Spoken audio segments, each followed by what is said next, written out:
A little bit of makeup weather as far as what we lucked out with there on Halloween for not only the kiddos, but if you were escorting your kids or grandchildren around the neighborhood. I mean, last night was so hard to beat, and sure enough, we open up the month of November with a week's worth of very cold and very rainy weather. Live look over 7th and Rangeline. We're really in just the past 15-20 minutes.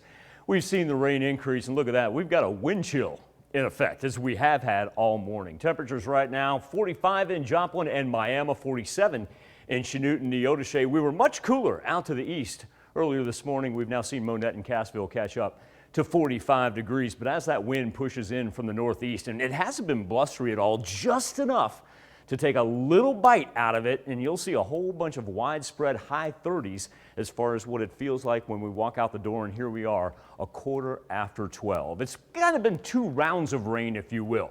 Give you an idea from our highlighted counties exactly where everything is rolled in from. The ones that came through southeast Kansas earlier were an offshoot of a larger system for the upper plains that also produced some snow. Now, we're not going to be that cold for a while. But then we saw more originate in central Oklahoma, kind of take the old I-44 corridor. Of course, it got north of the interstate easily. And while nothing's been too intense, it just kind of makes for one of those blah Mondays, if you will.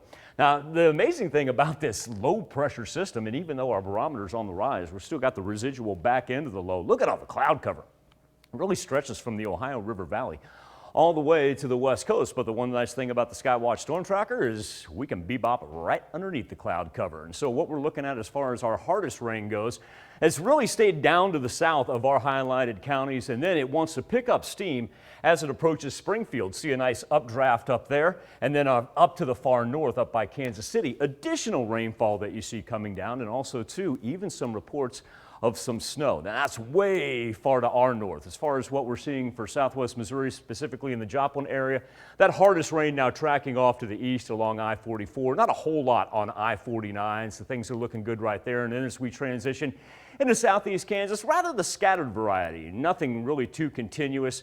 There's that one we were talking about in Mound City as it's about to cross the state line, head toward Butler.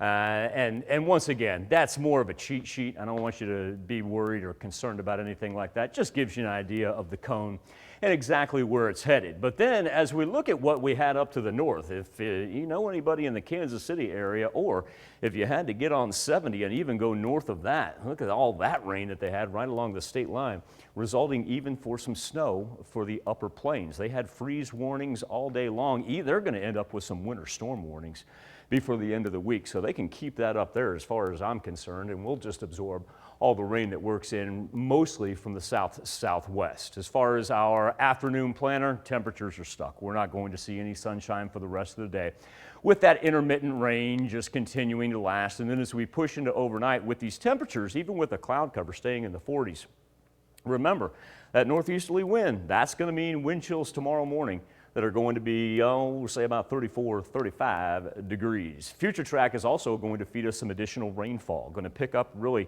probably tomorrow afternoon, and when it does, see it roll in right here.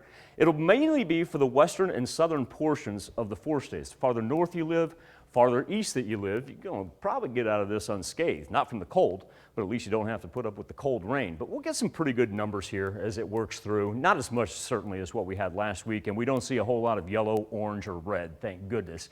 So it'll just kind of be consistent showers. Now, as this thing rolls through, Tanya, the one thing I do want to point out, and we talked about this morning. Number one, of course, tomorrow's election day. So you know, you don't have to fight that. But number 2, if you didn't bring the plants in already, because we talked about it last week as we got close to some patchy frost, Wednesday into Thursday, Thursday into Friday, we're not only going to be rolling frost advisories, we're probably going to drop some freeze warnings in there. So the plants that you care about, if you haven't bagged them, if you haven't brought them in, you're running out of time. Well, hopefully you've done it. And hopefully you got that heater working, because you're going to need it. Good time to check the furnace right now. Oh, yeah. Good time to check the Get that furnace. serviced, for sure. All right, thanks, Michael.